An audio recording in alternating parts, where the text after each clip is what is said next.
Squier Bullet Strat, and I'm going to do a quick review of it today because I'm really surprised at how good this guitar is for such a cheap instrument. Now, I bought this for 110 quid, so about $160-ish for you Americans out there. And there are some things that aren't so good about it. Obviously, you're expecting that with it being a cheaper guitar. But for the price, you know, I mean, here's how it sounded then.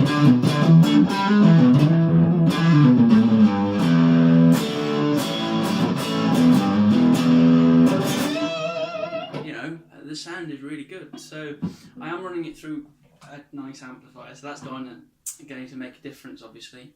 But I'm running it through a Pod HD500, so that's where most of the sound's coming from. And the valve amp that I'm using is a Black Star, but I'm only using that as the power amp and speaker. So most of the sound that you're hearing is coming from the guitar and from the pod that's on the floor. So both of those aren't expensive things. So you can get a decent sounding rig without having to spend a load of money. Okay. Now, as far as the guitar is concerned, I'll start at this end. So tuners. The tuners are alright. They do stay in tune, unlike some cheap guitars. So they do the job perfectly well. However, if you are using the whammy bar, then everything goes out of tune immediately. So I'm not sure whether that's a problem with the bridge or whether the strings are getting caught on the nut or the string trees or the tuners themselves. But I'm going to do some stuff and experiment, and then I'll do another video on that. So they're vintage style tuners, as you can see at the back. There you can see they've got the sort of square thing on the back. The string posts themselves are quite thin, they don't look very sturdy at all, but I don't think they'd break, so again, cheap but usable. And the neck itself isn't actually finished, it's just bare wood that's then been sealed. It is sanded very smooth. Some people don't like that, but I really like it, because if you've got a thick glossy finish, then it's like you're trying to drag your hand down the neck when you're trying to play leads and everything, but this is super smooth, it's really nice and easy to play. And the neck shape itself is nice as well, especially if you're used to Strats, you know, they're very similar to each other, aren't they? Fretboard, again, no complaints there. It looks very nice. Some guitars, they save wood on they save money on the wood, should I say. This guitar, obviously, they have done it with the body because the body is a basswood body, so that's cheaper than alternatives like alder or ash, for instance. But the reason Fender switched to using alder instead of ash originally was because it was cheaper and more available. So them switching to basswood, I don't think is a massive problem with this guitar, and it certainly still sounds very good. Now, the fretwork is decent, but I would advise having the frets levelled properly if you're someone who likes really low action. On some of my guitars, like this one here, the vintage V100, I've got the action really low, and I can't get it quite this low on this one because I do get fret buzz in weird places, so I'm presuming that's due to the levelling of the frets, although I may be wrong. Nut, again, bog standard nut, no complaints there. The finish on this guitar, coming down to the body, is really, really nice. It's a great colour. There aren't any imperfections or anything that I can see. So no complaints there at all. Now, the scratch plate is a one-ply scratch plate, so it's just one piece. It's not like some of the other Fender guitars where they'll have white and then black and then white all stuck together.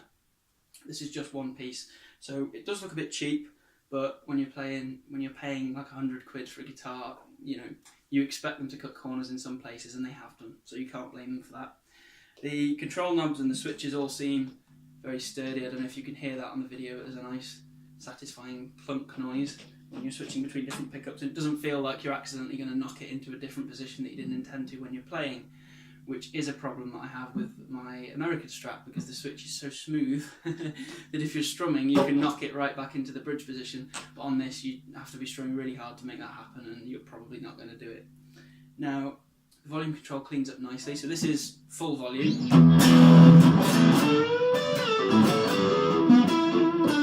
And then if I roll that down to about 4 or 5,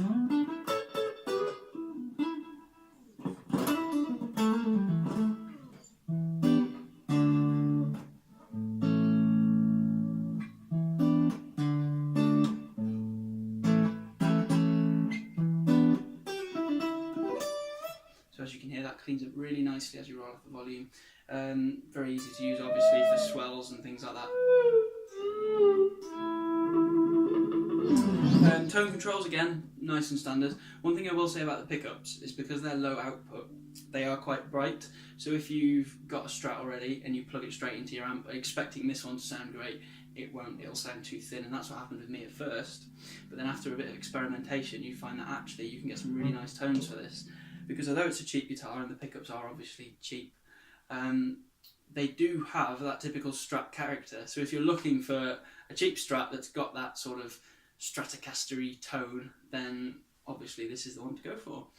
Now, that pretty much covers everything except for the bridge. Now, the bridge is the problem, because it's a tremolo bridge on this, so it's floating bridge, and you can get it with a hardtail as well, but I opted for the tremolo because I do like using a whammy bar, but it goes out of tune straight away. As soon as you use the whammy bar even once for a little dip, everything goes out. So like I said, I'm going to experiment with a few different things, new string trees and everything, see if I can get it working better, and then obviously tell you guys how to do it. But that is a problem with this guitar. If you use the whammy bar, it does go out of tune very easily.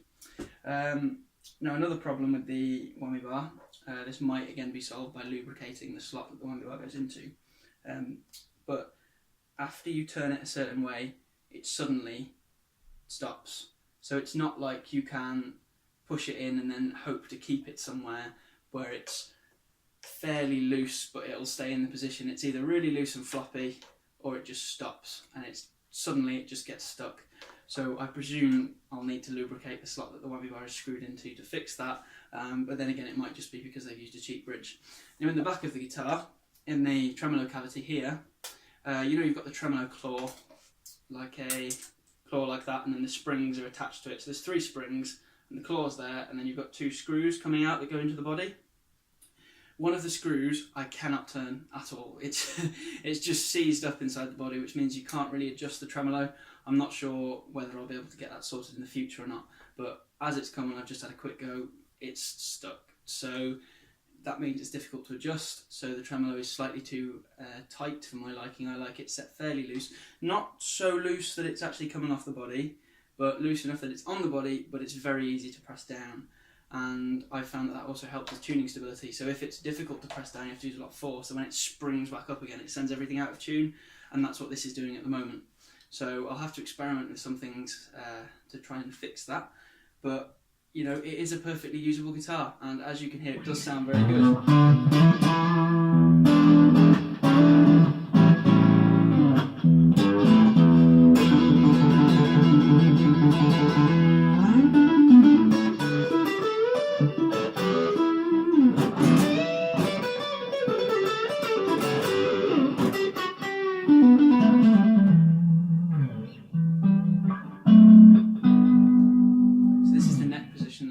So far, and I'll show you the neck and middle position now. So this is like if you roll the volume off on this, it's almost like a Stevie Ray Vaughan Testify kind of tone. So like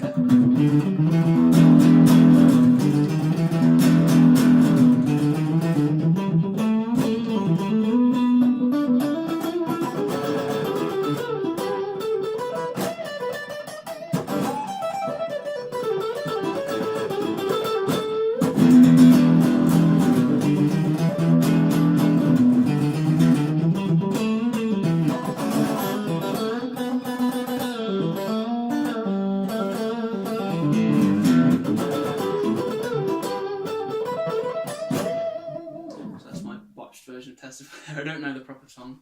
It's that kind of tone that you get from it, and with the volume rolled all the way up again, similar to the neck pickup, but it's more woody is the right word, I think. So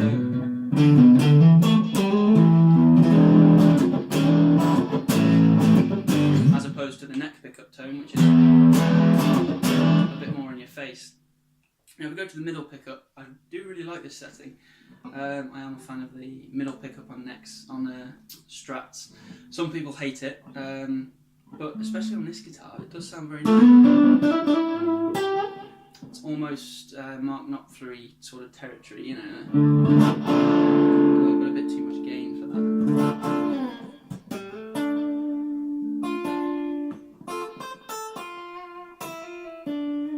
It's got that little twang, you know, that almost that quack that people talk about when they're talking about the middle pickup on a Strat. Now, with the gain rolled all the way up, I thought I'd just mention, actually, I have got the tone knob rolled down to 7 on the middle pickup, because with these pickups being such low output, presumably to save money on wire or something, they are very bright. So I've rolled the tone down a little bit on the middle pickup just to compensate for that, so it's not so bright. I will show you in a moment. So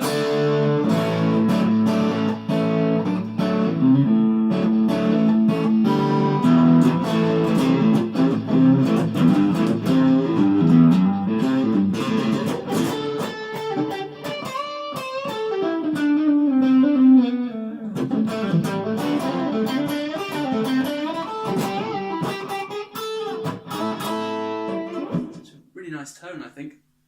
Now with the tone knob rolled all the way up, I think this is too bright, but again, with experimentation with your amp, might be different. So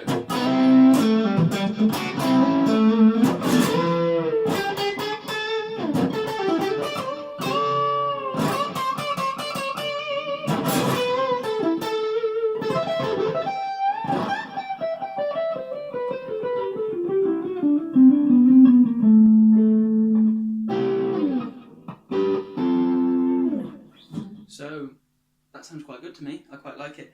The guitar has gone out of tune, so again that shows what the tuners are like. They're decent, but if you're doing a lot of bending stuff, then it will go out of tune. So it depends whether you're willing to upgrade those. Now they do work, but again, they might be worth upgrading. If one thing is worth upgrading on this guitar, apart from the bridge obviously, then it would be the tuners, because the sound is great, but tuning stability is the one thing that isn't great. So really that sums the whole thing up. If you are somebody who's not too bothered about the tuning stability because you're not someone who does a lot of bends or lead work, then this guitar is great. But if you're like me and you like to do tons of lead guitar, then you might want to upgrade it. But then again, with it being such a cheap instrument, you know, it's not the end of the world if you do want to upgrade something, because you saved so much money on the guitar anyway. Now this is the middle and bridge position, so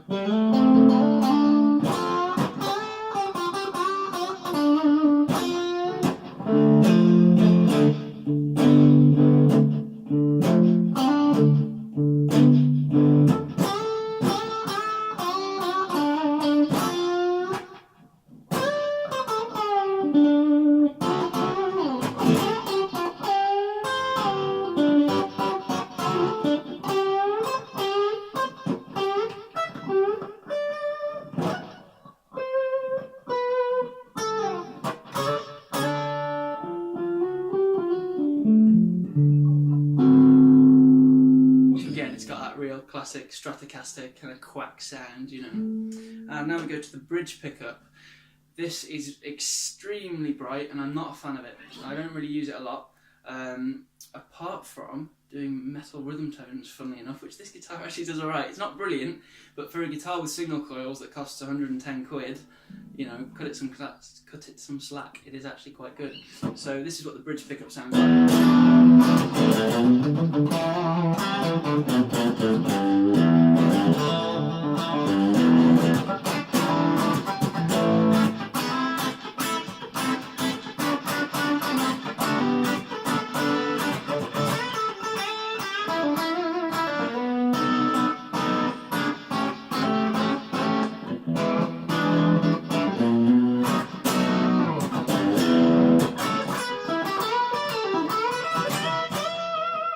Again, it does sound really thin, especially when you're doing this kind of bluesy, rocky sort of tone. It doesn't do that very well. I much prefer the neck pickup for that.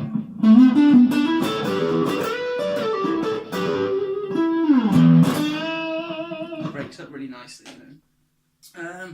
But as far as what I do use the bridge pickup for, is this.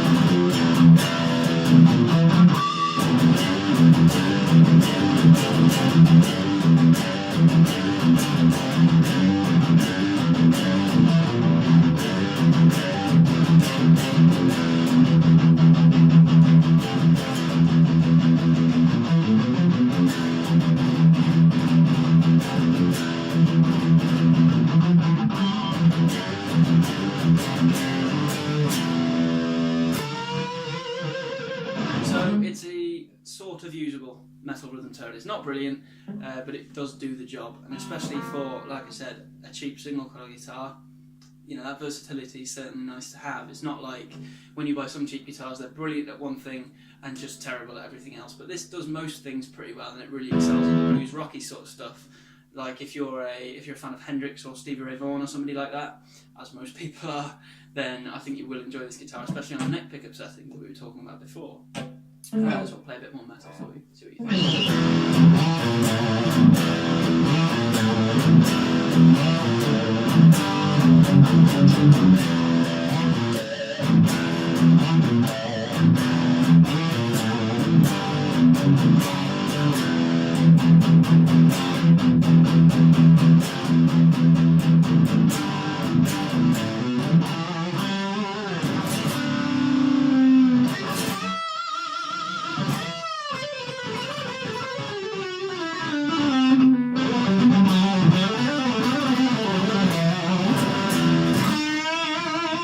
Again, it's not brilliant, but it's usable. I think that sums up this guitar really. Not brilliant, but it's certainly usable. And if you're a beginner and you're looking for a guitar that's cheap, but it will still sound good and that you can keep using for however long, then this is certainly a good guitar to have. I mean, I've been playing for 12 years and I love this thing. It sounds really good. As long as you've got it set up. The factory setup was fine, but it wasn't great. So what I would recommend is, if you are buying this guitar as a beginner, as with any guitar, make sure you get it professionally set up, or at least learn how to do it yourself, so you can do all the truss rod adjustments and adjusting the intonation and all that kind of thing, so that it plays how you want to play, because that's a huge part of making a guitar easy to play and making it sound right for you. Because obviously when you adjusting the pickup heights and things like that, that has a very big impact on the tone. So I hope you've enjoyed this little review of this guitar. And hopefully some of you out there will end up buying some of these. I'm not affiliated with Fender or Squier or anybody like that in any way. It's just that I'm really pleased with this guitar, especially for the cost. So I thought, you know what, I'll tell everybody about it, and then hopefully they can get a guitar that they'll enjoy playing too.